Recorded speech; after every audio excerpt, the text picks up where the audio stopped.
Respected friends from Parisar Asha, delegates, Arti Samur, other guests, ladies and gentlemen, thank you very much for this opportunity to speak at such a very important topic today. And we've been talking about education globally.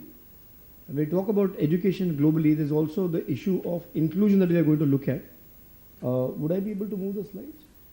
Or, you'll do it? Okay, go ahead.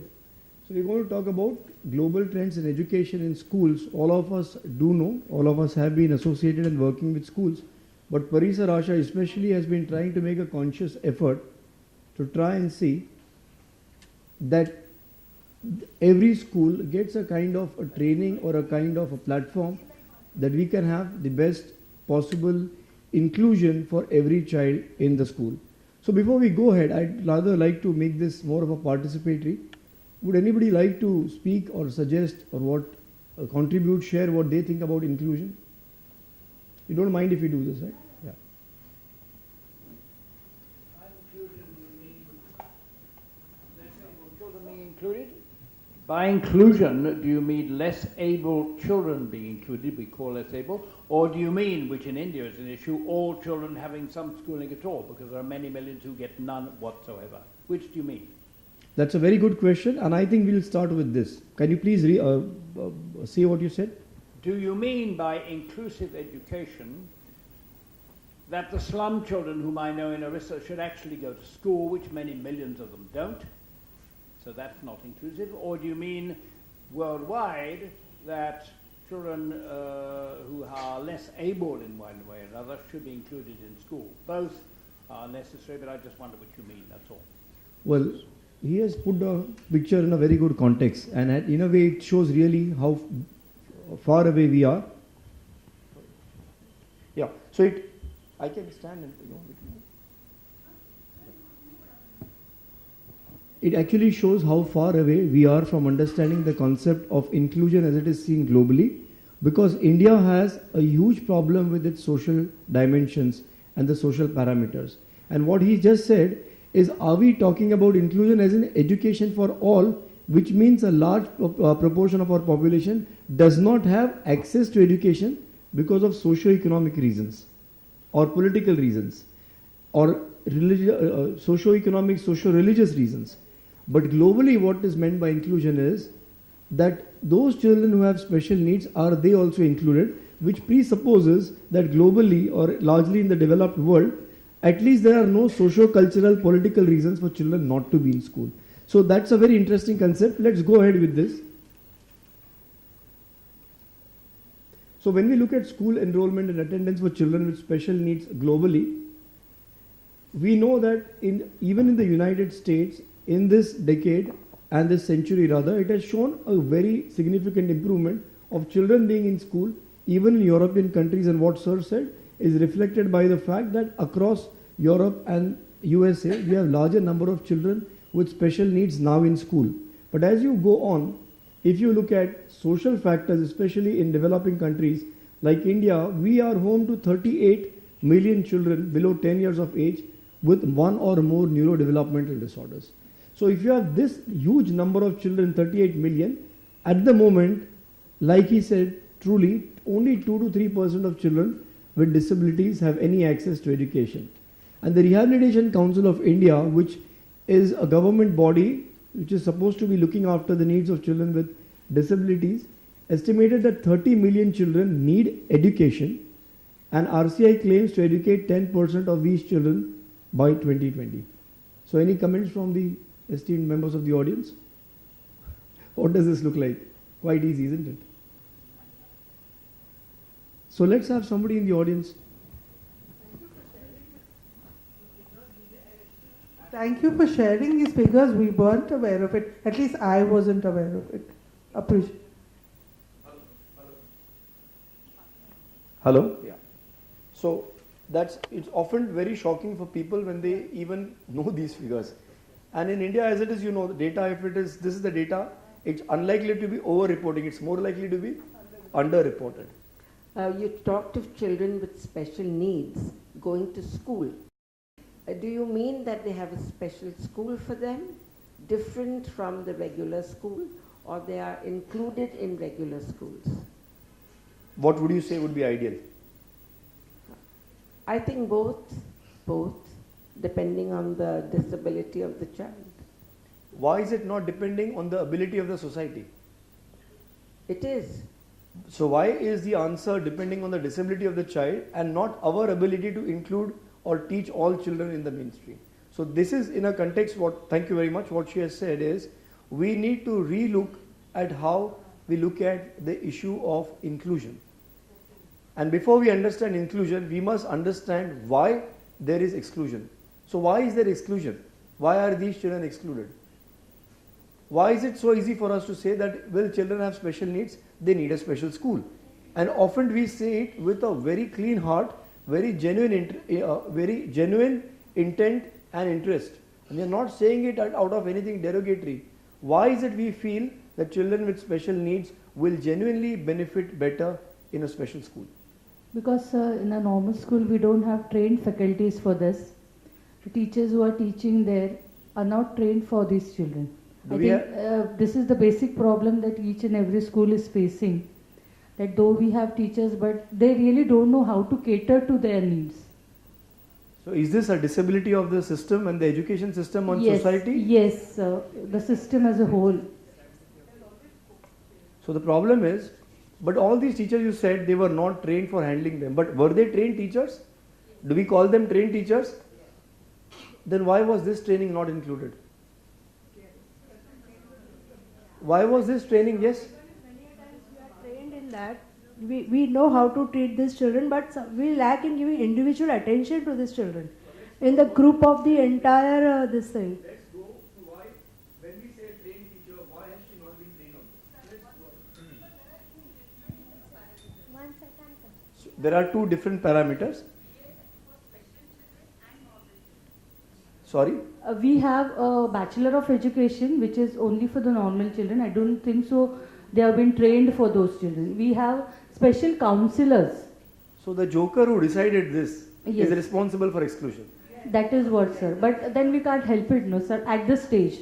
We can help it by recognizing jokers and not allowing them to dictate our policy. Because if you accept jokers to decide what we do in life or how our society runs, then we are going to suffer from it. But then, sir, as a head of the institution, if I am at the head of the institute, what do you think should be my responsibility if I don't have such trained teachers with them? So, I cannot hang find on. the system. That's what she said. You are talking about head of institution. She's going down to the teacher being trained yet not wanting to do. Let's start and see where this problem begins. Because by the time it comes down to you, you already had it.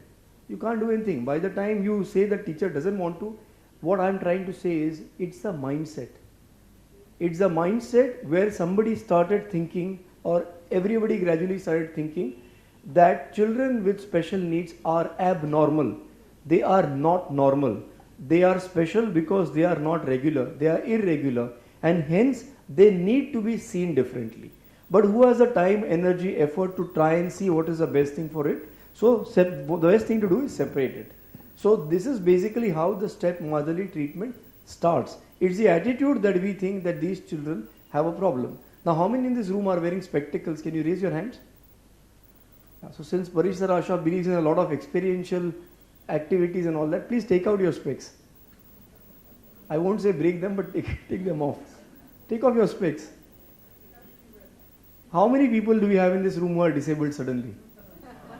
How many can read the PPT now suddenly? So suddenly we have a large number of disability. Now in this room in the last 5 minutes, who created this disability? I did. So it's so easy to call someone disabled. But we need to put our hands together and clap for Mr. Spectacles or whoever he was who discovered that when you wear spectacles, your refraction error goes away. So I don't know who he was. Let's call him Mr. Spectaculous or whatever, all Greek names, and let's have a big round of applause for that man. Because he took away disability of millions of people by, rather than calling them visually impaired, he said, "Hey, let's put on some glasses and the matter is over."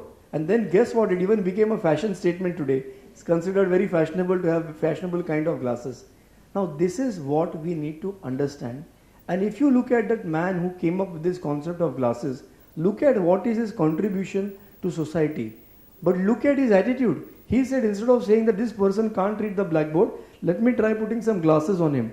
And the person can read. And suddenly, there is inclusion. So, inclusion is not a process where I sit with an institute and come there and train your teachers, or put a gun to the head of people who are teachers and tell them that, look, you've been trained well. I'm so sorry.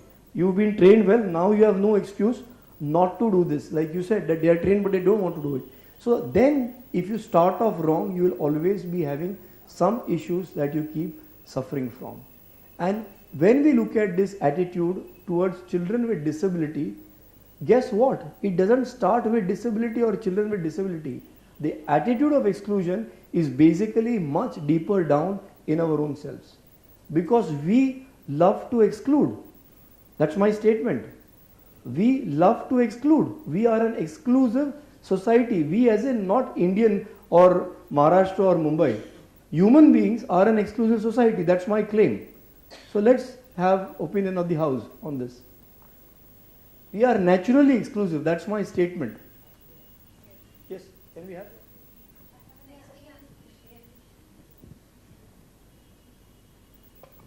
I have an experience to share. In 2003 or 4, when we were not talking about inclusive education or anything, We were in the dark ages, you are right. Yeah, we can say that. So a girl came in the lap of her mother. She was totally disabled below her waist, and she just asked me, can I get admission in 5th standard? I said, where were you studying? Because looking at her was actually very shocking. That girl, she had her body parts below her waist were like dangling, no life in them. But she wanted to come to the school. And I told her, where were you studying? And then the mother said that up till now she was studying in a particular school, but now they cannot handle her because she can't be moved from one place to another, and they can't allow me to be there in the school. But the way she asked me, ma'am, aap mujhe admission doge? And she was a Hindi speaking girl studying in a Gujarati medium school. Why? Because Hindi medium did not admit her. So whichever school took her, she went there. So I just couldn't say no to her. I said, we'll see what will happen. Okay, you come to school. Just because she wanted to study. And we admitted her in class 5. I got a lot of opposition from my teachers saying that, and ours is a government aided school, so naturally teachers have a very strong mind, and they can put forth their oppositions very strongly. So I just told them, let us see, let us go with this girl. I tried to counsel them.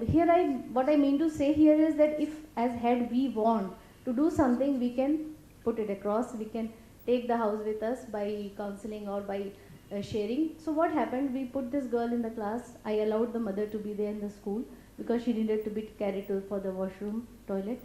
Mother used to come, stay there whole day, and this girl would be there in the classroom. The whole class was sensitized for the girl. Teacher was not trained, but just by talking with them, the entire class got so much with Aruna that girl completed her 10th standard in our school. Every time when her classroom would be on the 1st floor, 2nd floor, 3rd floor, we would bring that particular classroom on the suppose 5th, she's in 5th A, 5th A will be on the ground floor, she's on the 6th A, 6th A would be in the ground floor. Till 12th standard we brought her. She studied science. For chemistry lab and practical, we made a special chair for her. She studied BSc IT in our institute, and every year we changed, and I had 5 to 10 children today of such, because people when they hear, they come to our school. Big round of applause for the lady. And when she was in BSc IT, we gave her an electronic wheelchair. We got help of Rotary Club, and they presented a chair to her, 80,000 rupees worth. And we got donors to do that. And this girl is at present studying MSc IT and also preparing for her IAS exams. And till date, I'm sending her books. I've given her a computer, and this all with the help of society and people. I'm not doing, but just because that girl wanted so much to study. So here I want to say is, we have around 10 children who have gone after that, and 2 children this year I got from some international school. Same cases. He has a motor disability. The teachers have stopped him from going to the basketball court because he cannot handle himself. But the child is in our school, and in the sports day he ran the race with the help of other children. So I mean to say is that I was able to sensitize the entire school about it. So if we want, we can do it. We should not blame the system. Thank you so much. I think I will come back to this. I think she has actually spoken about what I wanted to speak and made my job easier, because this is an actual demonstration of what exclusion is about and how do you go about making a difference practically. My question still stays, because it's very nice to hear a person's story, clap, feel nice, go out of the room and go back doing what we were doing. My point is, why do we go back to doing what we are doing? Why is it that everybody, I don't think she had kept this a secret. Do all of you, many of you know her? I met you for the first time, but some of you know her? Some of you knew her story. Why hasn't that been copied all over? If something, people say something, in no time it becomes viral on the social media. Why hasn't this story become viral? So my point is, why is it that as a human race, we are so exclusive? Why is it we like to be exclusive? The tip to this is, when we go from Mumbai, we take a flight and we land at, say, London airport, and then we go out into London, and then we're moving around everywhere, and suddenly we see another lady in a sari and a bindi. What do we tell each other? Arey, Indian hai. And then you go close by and you hear that lady talking to her husband, and she's saying, "Oh, hey, pilot ka kiti mahag hai?" Then what do you say? Chaila Mumbaichas आहेत, Maharashtrian आहेत. And then you go ahead, कुठे राहता तुम्ही? अंधेरीला राहतो. Then suddenly what happens to your face? Very happy. Why? What was wrong with all the other people there? So sorry, the term we use is goras. So no offense. What wrong were the other goras doing to you? Nothing. But what made you so happy, and what did this lady give you anyway? Did she buy something for you and give you? No. Why are you so happy to see another Indian, Maharashtrian, Mumbaikar, Andherikar or whatever? Why? Sense of? Why do you need to have a sense of belonging like that? No, you had no bond. You didn't know this person. There was no bond. You don't even know this person. Why is the security there? That's a brilliant question. Because you find some security. Extremely important point. Why? What is the security that you're looking for? I agree with you. Identification, we identified with that person, you know. Correct. So the other beautiful word is identify and security. How are they connected? What is you have some marker or something? Yes. You have a marker or something? Yes. Common, yeah. So commonality leads to identity. I agree. But what is the connection between identity and security? Why should they become? Actually, it's a way of life which is common between the person. Identity and security. Sorry? A way of life which we find in common.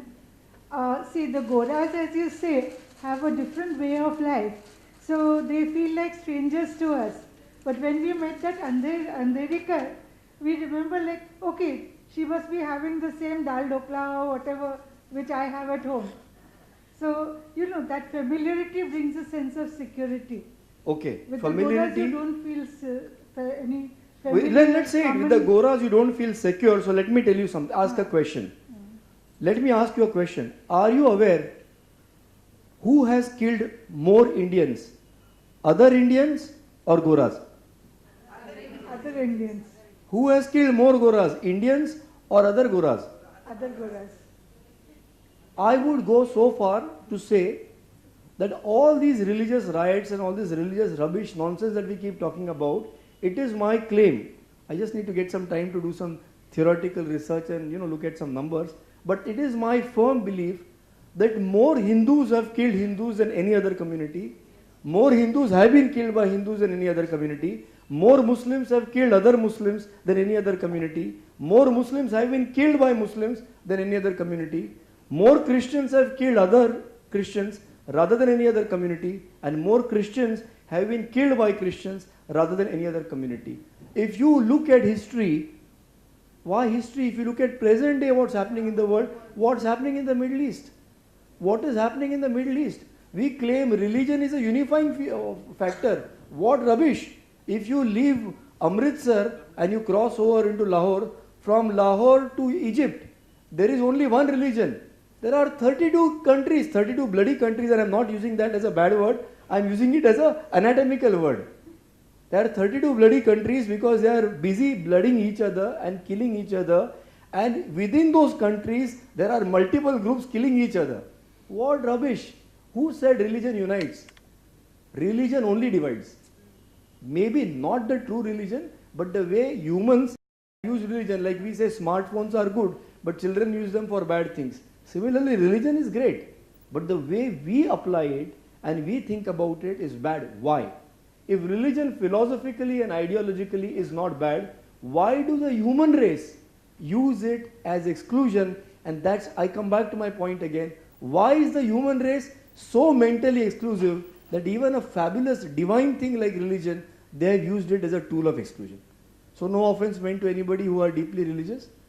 My question is, even a divine thing, God-given thing like religion, why have humans corrupted it with their exclusion? Why are we so exclusive? Yes?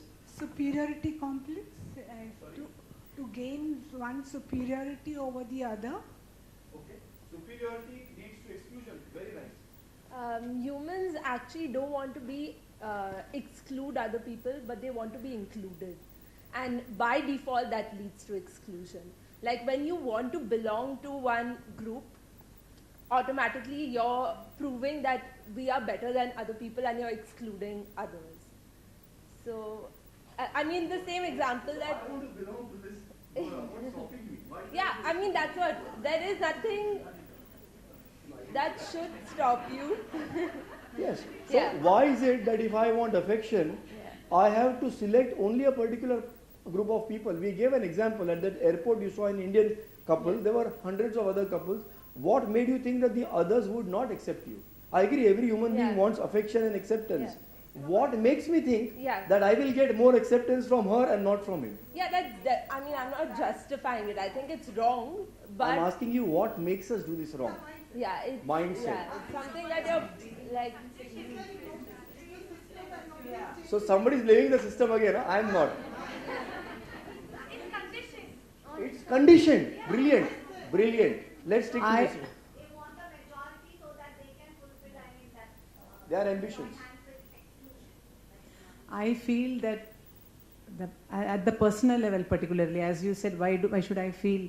I feel my insecurity feeling makes me, join my group, my religion. Correct. Security, right. Insecurity. Why? Insecurity feeling. My insecurity feeling as an individual. Okay. Or as a family, whatever you say. So I am a Hindu, so I want to be with another Hindu, not with so that's which is completely wrong. So I try to exclude or try to include my people and exclude that. My point is, all of us are highly intelligent people.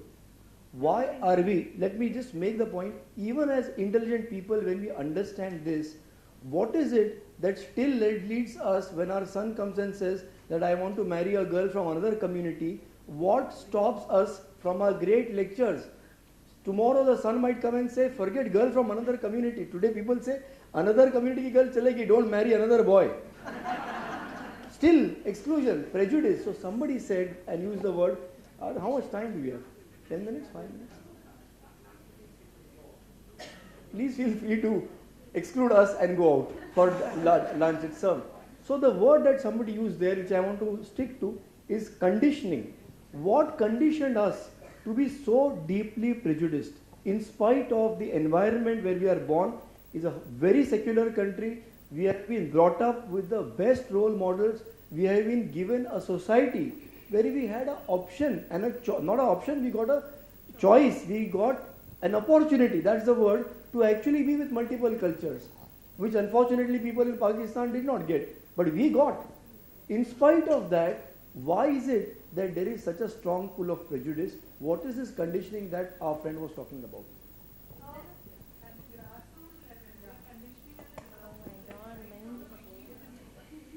Right from the basic level, we are, conditioning whether it is like this. the family or the religion or the community. So we are bred in that way. Our generation has grown that way. I have a question. Do you have anybody in your family who's migrated to USA or UK or Australia? Yeah. How attached are they to what they were bred to be? How attached are they to our roots?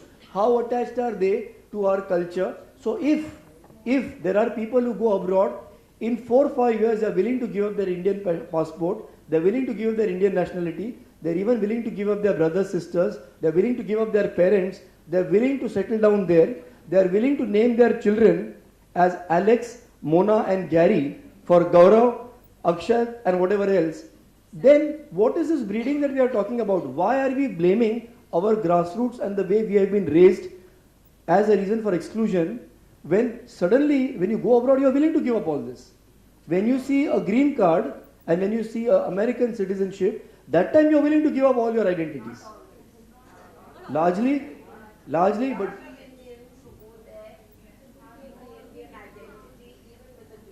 I accept. My point is, at least some of them are able to give up. Why is it that we are able to give up what we have been brought up as, but we are not able to give up our exclusion? And my point is this, that because exclusion and prejudice probably must be before we were born. It has to be deeper than what we experience in our life, which is why it is so deep. And the answer is, when you look at human evolution, when you look at the baby who is born, whom does the human baby smile at first? Mother. Why does she smile at the mother first? Has God told her that after 2 months there will be this person who will take seva, do all your seva? So smile at her at 2 months, and somebody will call it, developmental pediatricians will call it social smile. Is there a Microsoft chip put by? Why does the baby smile at the mother first? What attachment? Attachment is cut at birth. Umbilical cord is cut. No attachment. Then why doesn't she smile the day she was born? No baby smiles recognizing the mother till 2 months of age. Why? God's creation. Yes. Everything is God's creation. I admit that. But what is the reason that this child smiles only at the mother first and not at the aunt or the father? Forget the aunt. The mother feeds her. The mother feeds her. Selfish. It is self-care, security. Because if you don't feed, will you live or die? You'll die. So what is security for the baby? Security is in feeding. Is being taken care of. When we were 5,000, 10,000 years ago in a cave, who protected the baby in the cave from the wolf who came in? The mother. Who was there whole day to take care of the baby? That is why after 2 months the baby realizes that this is my mother. If I smile at her, she will probably take better care of me, because that happens.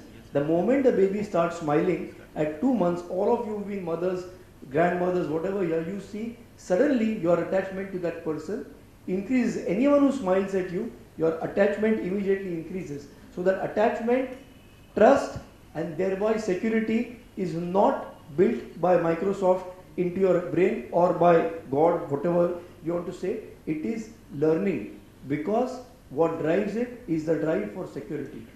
And then after some time, after you learn to identify mother and keep her happy, who else do you then smile at?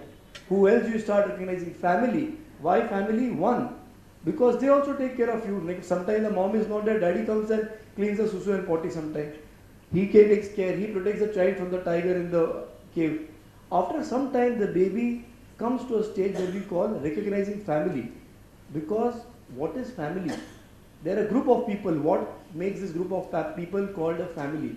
When the baby realizes that this is a group of people who take care of me, but they all look similar. They all have the same complexion. They all have the same kind of nose, same kind of hair, same kind of voice, and they make the same kind of sounds. This is my family. And because this family protects me, this is where my security lies. So this is where my security is. This is where my belonging is. He steps out. He goes out into the mohalla. He goes out into the gully. He sees a local nagar. He sees similar kind of people who won't help him as much as his mother, neither as his family. But definitely they are of some comfort or benefit to him. They also look a little dissimilar, but largely like the family. So we grow up identifying people by their features, by their clothes, by the sounds that they make, which we call language, over which we are ready to then, over a period of centuries, kill, murder, riot and whatever.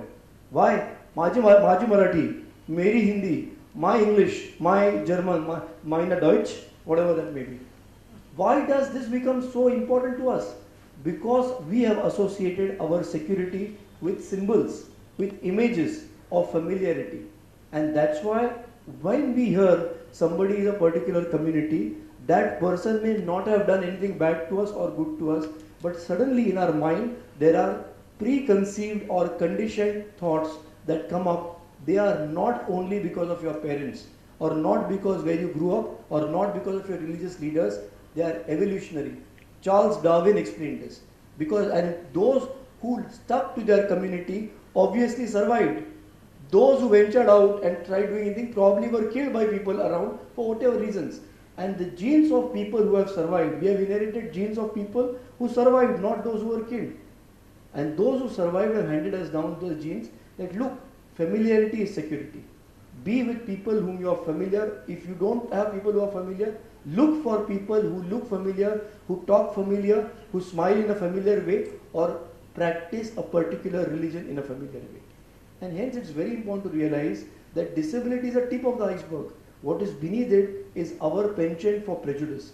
And unless we examine ourselves and tell us that look, this is bound to happen. Let us accept the fact that all of us are bound to be prejudiced. We are bound to be communal in nature. We are bound to be exclusive in nature. We are bound to be divisive in nature because this is our evolution. We cannot wish it away, but we can work it away. We can educate it away. We can teach it away. We can learn it away. And hence the role of education in today's world largely is to make a child challenge these beliefs which are conditioned, but giving him an opportunity or her an opportunity to talk about it, to debate about it, to think about it, to question you about it. Do we have debates in our school which have these topics? No, if somebody wants to come and talk about this topic, then avoid this speaker, it will be a controversy. If I told Aarti I'm going to talk about this, probably she would say, you talk about education. Why? No controversy. Somebody may come and start throwing stones at all of us. This is the problem. We need to talk. We need to understand that diversity is what keeps the world going. If there were not multiple kinds of gene pools around, all of us would have had congenital anomalies. People who marry within cousins or families, we know they have a higher risk of medical illnesses. So if the world did not have so many diverse races and so many diverse genetic pools, we would have all got disease by now and would have all probably had a handicap or the other. What keeps us alive physically is physical genetic diversity. What keeps us alive mentally and spiritually is our intellectual diversity. I'm not going to go further at all. I don't think we went beyond the first slide. That's okay, leave it. My point is, inclusion is not a cakewalk. Inclusion is not saying that I have 12 good apples, but I am an inclusive school. I from CBSE government, CBSE board in Delhi. So along with these 12 good apples, I'll take one rotten apple also. हाँ वो देखो बच्चा ना वो wheelchair पे बैठा है हमारे क्लास में. We are an inclusive classroom. That is not inclusion at all. That is the worst form of segregation or exclusion. What is very important is I take the first 13 apples who line up outside my door or wherever I go, and whoever are those 13 apples I take, and then I see what I can do to educate them. I would then see first what is the level of skills that these people have. When we as developmental pediatricians see skills, we talk about sitting, standing, walking, or speaking monosyllables and bisyllables and words and sentences. When educationists see students, you talk of skills. No, you talk of grade first passed second standard, third standard passed, so admitted in fourth standard. You look at certification. Everyone in education looks at certification. If a child comes from Delhi to Mumbai and seeks admission in your school, what will be the question? What is the age of this child? 10 years. Alright, has he passed class 4 in Delhi? Passed class 4. Come to class 5. Who knows whether this child is ready to learn the curriculum that your teacher is going to teach in class 5th that day? But the system is like that. So what do we do? Yes. So the point is we try and first understand what is really deep down wrong with the system. It's not the slogan shouting that really matters. What matters is education is like sitting, standing, walking. Unless you are able to sit perfectly independently, you will never be able to stand independently. And hence, unless your curriculum of class 3 is perfectly mastered by this child, you are making a mistake and priming him for failure for sending him to class 4. Because if there is a gap in what he had to learn in class 3, if you send him to class 4, he is not going to connect, he is going to look here and there, he is going to get bored, then he is going to play some fool with somebody around, and then you are going to send him to me and I am going to say, ADHD, start medication. And then everybody in the school knows, don't bother too much with that child, or Dr. Dalwai ka patient hai. ADHD hai, label. What I am trying to say is, forget about ADHD and autism. Look at how we are excluding children who are no other labels in our own classroom. Why? Because we say 30%, 35% pass. Now we don't even have that rule where we have to pass, send all of them to 8. Point is, have you been able to connect your curriculum to that child? A way where Parisar Asha comes in is helps you to do that. Some of you have other sources that help you. Point I am trying to say is, there has to be an individual approach towards every child's learning. As educationists, you have to understand that only factories can work in a mass production way, and if you have mass production where somebody in a particular board office writes a syllabus, sends it to you, you give it to your principals go to the teacher and give it to the class, you will only have manufactured products. But unfortunately in India we have no quality control, so we have no idea what are these products we are producing. As long as by hook or crook they get 35%, we feel they are good quality products. We are certifying products at 35% quality. Shame on us.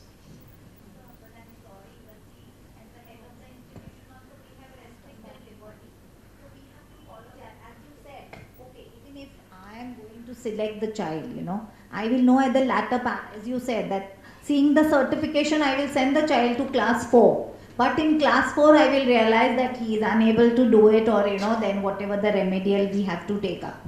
So then somewhere we have to set an criteria that the school should decide, and my point is this: leave the criteria apart. Look at what the child has learned. That's all I'm saying. Look at what the child has learned and start at the point where the child is. Whether it is a child with disability, or whether it is a child who has migrated, or whether it is a child from a family which is undergoing divorce or whatever. Look at what a child has learned. That is your step to start with. Yes? I want to say that recently we had the baseline test for standards 1 to 8. Now, if schools got D, they cannot be progressive schools, the government has said. But we all know who are educated, there has to be a standard deviation, there has to be somebody who's D and somebody is A. Then how does standard deviation? I'm so sorry to cut you. Standard deviation comes when you want to impact the same thing on everybody. That's where you create a standard deviation. This is a good student, this is a bad student. Yeah, but the government has said that if you have even one student who is D, you cannot be a progressive school, you cannot come under that condition. Not only are you labeling schools, but you are labeling the child. Yes, also. and the management is very upset, because if there are going to be D, and if, as we said, we want inclusive, then how do we go about it? So the government is creating the problem for us. We are ready to, I have learning disabled, I have physical handicap, all of them. But then there are students who will not perform at A level or B level or C level. Correct. So the government should give some leeway that there can be 2 or 3 who are like this. Absolutely. It doesn't happen. They've said straight away, those who have D cannot be progressive schools. We cannot fill in the next step. I do not work with the government. There are some people but here. But you have to realize that we are victims of it. I agree. I am not blaming anyone. I have also been a student and I have also been a victim probably. So this is not to blame anyone. What I am trying to say, do we even discuss this or do we even think like this? My point is, education should be learning one skill after the other, because the fundamental principle of nature is that unless you are able to sit, you cannot stand. Unless you learn standard 3, standard 7th algebra, you cannot learn standard 8 algebra. I am not going to go further. Shall we stop here now? Because I think with hunger, everybody is going to get more and more aggressive and the prejudices are going to increase. So I am going to close by saying, there is a very nice statement by Maharashtra Dyslexia Association, which says, if I can't learn the way you teach, teach me the way I can learn. All of us have children in our schools. All of us have children in our schools who are different abilities. When they come in a wheelchair, we really call it disability. But that unhappy child who has just lost his grandmother 3 days back is not even recognized to have a problem. We need to understand that in spite of our challenges, our schools can work only if we instill a sense of some personal touch for every child. And even if we have this message and we tell ourselves that we will go back and every child will get some personalized attention, at least to find out what is happening with him. I am not saying do remediation or understand that he has learning disability or ADHD. I am not even going that far. I am just saying we need to recognize that the only way to pull the education system out of the mess that it is to have an individual approach, because all of us are individual. Let us stop letting our genetic evolutionary prejudice come in the way of saying, you're so bad bachcha, wo to kuch nahi karega. This fellow comes from that family which has a problem, they will never do well. अरे इसके father is तो बड़ा सेठ, उसको तो पढ़ने की कोई जरूरत ही नहीं है, और वो तो learning disabled ही है, उसका कुछ नहीं हो सकता है, D आएगा, board हमको तकलीफ देगा. Let's stop naming, let's stop labeling, let's stop judging, let's just stop stereotyping. When you stereotype, don't blame yourself. Tell yourself it's evolutionary. But then tell yourself, I need to overcome this prejudice in myself and in others. Let's have debates on this. Let's talk more about this. Let's make our children, help them to start thinking rather than just giving them information. Today, at the click of a mouse, you have all the information in the world. Children are becoming highly informed but extremely unwise. And we need to change that trend. Thank you very much for a very patient listening. So Samir, does it mean that we need to unlearn and then relearn, all teachers and educators over here? You said it. Thank you.